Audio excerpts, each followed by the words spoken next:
kelas 8, hari ini kita belajar IPA tentang bab 5 yaitu zat aditif dan zat adiktif. Kemarin kita sudah membahas tentang zat aditif. Zat aditif adalah bahan yang ditambahkan dengan sengaja ke dalam makanan atau minuman dalam jumlah kecil saat pembuatan makanan. Nah, sekarang yang kita bahas adalah zat adiktif. Perhatikan gambar berikut. Di dalam slide ada gambar rokok, orang yang sedang menghisap vape, minuman keras, obat-obat terlarang, dan kopi serta teh. Nah, inilah merupakan contoh zat-zat adiktif. Jadi, apa sebenarnya zat adiktif tersebut? Zat adiktif adalah zat-zat yang apabila dikonsumsi dapat menyebabkan ketergantungan atau adiksi, atau ingin menggunakannya secara terus-menerus. Zat adiktif dikelompokkan menjadi 3, yaitu narkotika, psikotropika, dan zat psikoaktif lainnya. Nanti di slide berikutnya kita akan membahas pengertian, jenis-jenisnya, serta dampak negatif dari setiap zat adiktif yang akan kita pelajari. Zat adiktif pertama yang akan kita bahas adalah narkotika. Narkotika merupakan zat yang berasal dari tanaman yang dapat menyebabkan penurunan atau perubahan kesadaran, menghilangkan atau mengurangi rasa nyeri, dan menyebabkan ketergantungan bagi penggunanya. Narkotika adalah zat berbahaya yang tidak boleh digunakan tanpa pengawasan dokter. Narkotika dibedakan menjadi 3 golongan, yaitu golongan 1, golongan 2, dan golongan 3. Golongan 1 sangat berbahaya karena berpotensi sangat tinggi menyebabkan ketergantungan. Tidak digunakan dalam pengobatan. Contoh, heroin atau putau, kokain, dan ganja. Golongan 2 berpotensi tinggi dalam menyebabkan ketergantungan dan dapat digunakan sebagai pilihan terakhir dalam pengobatan. Contohnya, morfin, petidin, dan metadon. Golongan 3 berpotensi ringan dalam menyebabkan ketergantungan dan banyak digunakan dalam pengobatan, misalnya kodein. Zat adiktif yang kedua yang akan kita bahas adalah tentang psikotropika. Psikotropika adalah zat atau obat alamiah atau sintetis, tetapi bukan narkotik, yang berkhasiat psikoaktif, yang menyebabkan perubahan khas pada aktivitas mental dan perilaku. Psikoaktif artinya mendorong terjadinya perubahan jiwa atau perasaan pemakainya, misalnya lebih senang dan lebih berani.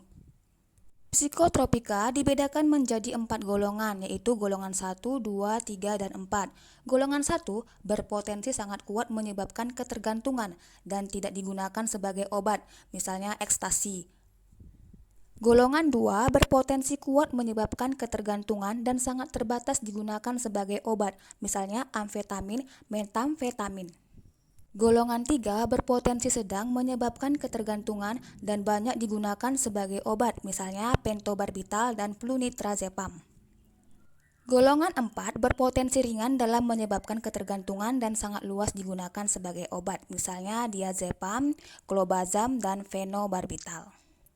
Zat adiktif ketiga yang akan kita bahas adalah tentang zat psikoaktif. Zat psikoaktif adalah zat atau obat-obatan, bukan narkotika atau psikotropika, yang jika dikonsumsi akan bekerja pada sistem saraf pusat dan dapat mengakibatkan ketagihan atau ketergantungan. Contoh zat psikoaktif yaitu rokok, alkohol, dan kafein. Yang akan kita bahas pertama yaitu tentang rokok. Rokok mengandung zat berbahaya yaitu nikotin, tar, dan karbon monoksida. Nikotin adalah zat yang utama yang terdapat pada daun tembakau yang mengakibatkan tahan kantuk dan lebih aktif. Yang kedua, tar. Tar tembakau adalah penyebab utama kanker paru-paru bagi perokok. Tar memiliki sifat karsinogenik, artinya dapat menyebabkan kanker. Yang ketiga, karbon monoksida atau CO. Karbon monoksida adalah gas yang sangat beracun dan berbahaya. Contoh zat psikoaktif yang kedua yaitu alkohol. Alkohol dibedakan menjadi 3 golongan, yaitu golongan A, B, dan C. Golongan A yaitu minuman keras yang berkadar alkohol 1% sampai 5%. Contohnya bir. Golongan B yaitu minuman keras yang berkadar alkohol 5% sampai 20%. Contohnya anggur atau wine. Golongan C yaitu minuman keras yang berkadar alkohol 20% sampai 45%. Contohnya arak, whisky, dan vodka. Dampak mengkonsumsi minuman beralkohol. Yang pertama, pengaruh langsung setelah minum. 2, kehilangan keseimbangan tubuh. 3, perasaan dan ingatan menjadi tumpul. 4, dalam dosis tinggi menjadi mabuk, tindakan tidak terkontrol dan kendali diri kurang. 5, pusing, merasa gembira, kulit menjadi merah. 6, pengaruh pada sistem pernapasan. 7, denyut jantung dan pernapasan lambat. 8, selera makan hilang dan kekurangan vitamin. 9, peradangan hati, kanker mulut, kerongkongan, lambung luka, radang lambung, dan kegagalan fungsi jantung. 10, pada ibu hamil dapat menyebabkan cacat bayi yang dikandung, abortus, dan kelahiran prematur.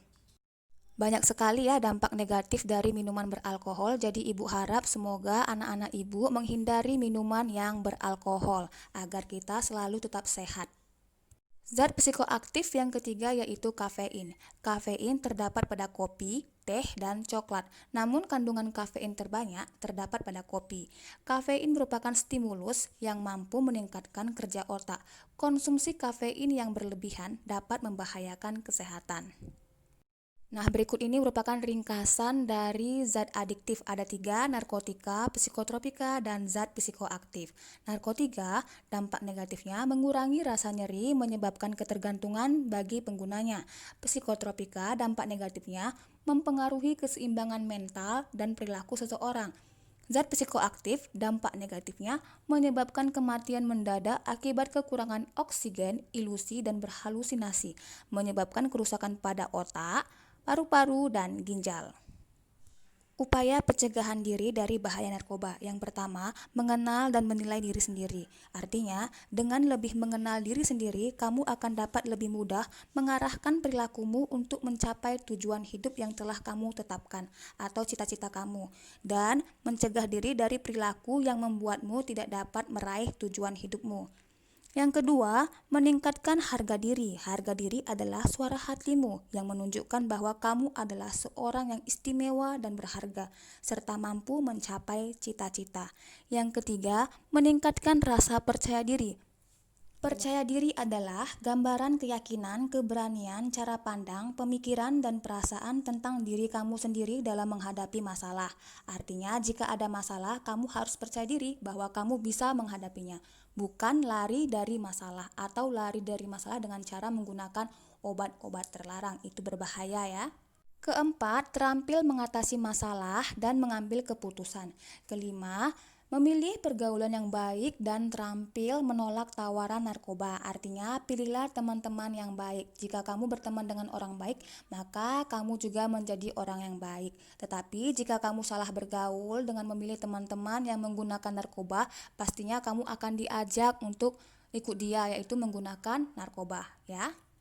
Keenam, terampil sebagai agen pencegahan penyalahgunaan narkoba. Ketujuh, menerapkan pola hidup yang sehat. Kedelapan, memperkuat iman dan takwa kepada Tuhan. Kesembilan, melakukan kegiatan yang positif seperti berolahraga ya.